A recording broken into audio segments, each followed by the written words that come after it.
বিহালীৰ ৰাংচালি জনতা বাকৰিৰ খেলপথাৰত এদল নিবনুৱা যুৱক যুৱতীয়ে অসম আৰক্ষীৰ কাৰণে শাৰীৰিক অনুশীলনত ব্যস্ত। বিহালীৰ ৰাংচালি জনতা বাকৰিৰ খেলপথাৰত এদল নিবনুৱা যুৱক যুৱতী শাৰীৰিক অনুশীলন কৰাত ব্যস্ত হৈ পৰিছে। যিহেতুকে অহাকালিৰ পৰা অসম আৰক্ষীৰ ইণ্টাৰভিউ আছে, তাৰ কাৰণে এইসকল যুৱক যুৱতীয়ে ইণ্টাৰভিউৰ কাৰণে সম্পূৰ্ণকৈ প্ৰস্তুত হৈছে।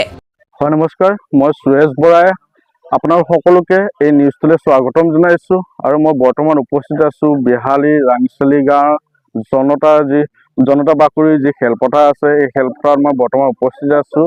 জনতা বাকৰিত বৰ্তমান এদল নিবনুৱা যুৱক যুৱতীয়ে শাৰীৰিক অনুশীলন কৰাত ব্যস্ত হৈ পৰিছে। যিহেতুকে অহা কাইলৈৰ পৰা অসম আৰক্ষীৰ যি ইণ্টাৰভিউ আছে, তাৰ কাৰণে এই অঞ্চলৰ যিসকল নিবনুৱা যুৱক যুৱতী আছে, তেওঁলোকে নিজক শাৰীৰিক অনুশীলন কৰাত ব্যস্ত হৈ পৰিছে সম্পূৰ্ণৰূপে।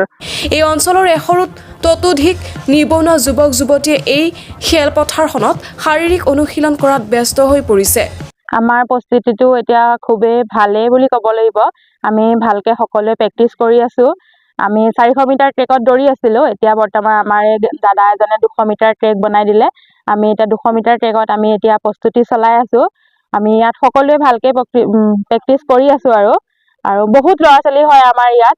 এতিয়াতো যিহেতু আমাৰ 18 তাৰিখে ইণ্টাৰভিউ আছে বা ল'ৰাখিনিৰ নৱেম্বৰৰ 11 মানৰ পৰা আছে, বহুত হৈ যায়। যেতিয়ালৈকে আমাৰ ইয়াত ইণ্টাৰভিউটো মানে ওচৰ চাপে, তেতিয়ালৈকে 100তকৈ পাৰ হৈ যায় বা আমাৰ ইয়াত বহুত ল'ৰা ছোৱালী হয়। আৰু যাতে আমাৰ আশা আছে যাতে আমি ইয়াৰ পৰা সকলোৱে পাওঁ আৰু ভালকে প্ৰেক্টিচ কৰি যাতে আমি অসম আৰক্ষীৰ চাকৰিটো যাতে আমি সকলোৱে ল'ব পাৰোঁ আৰু সেইটোৱে।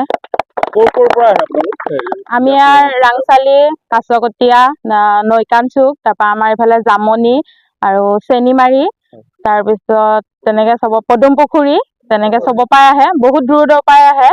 আৰু এইফালে কছাৰী গাঁৱে বুলি আছে, দূৰ হয়, তাৰপৰাও আহে। বগীজুলি পথাৰ, তাৰপৰাও আহে। আমাৰ ইয়াত সকলোৱে ভালকে প্ৰেক্টিচ মানে মিলি কৰোঁ আৰু সকলোৱে। যদিও ছোৱালীখিনিয়ে নোৱাৰো, ল'ৰাখিনিয়েও হ'লেও কষ্ট কৰাই ভালকে জোচ দিয়ে। আমি সকলোৱে মানে আগবাঢ়ি যাব বিচাৰোঁ। হয়, প্ৰিপাৰেশ্যন বুলি ক'লে মানে বিগত এটা বছৰৰ পৰাই আমি প্ৰিপাৰেশ্যন চলাই আছোঁ। যোৱা বছৰ 2023 অক্টোবৰতে ইণ্টাৰভিউ হোৱাৰ কথা আছিলে। কিছুমান অসুবিধাৰ কাৰণে চৰকাৰে সেই ইণ্টাৰভিউটো মানে পিছুৱাবলগীয়া হ'ল। সেয়েহে আগন্তুক বৰ্তমান 3 অক্টোবৰৰ পৰা আমাৰ যি শাৰীৰিক পৰীক্ষা অনুশীলন আৰম্ভ হ'ব তেজপুৰ পুলিচ ৰিজাৰ্ভত।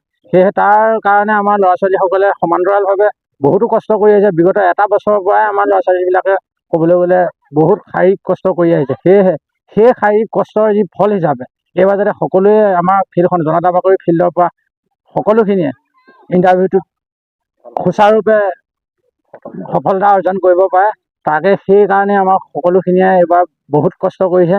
আৰু সকলোৱে যাতে সপোনটো পূৰণ হয়, তাৰ কাৰণে আমি চেষ্টা চলাই আছোঁ।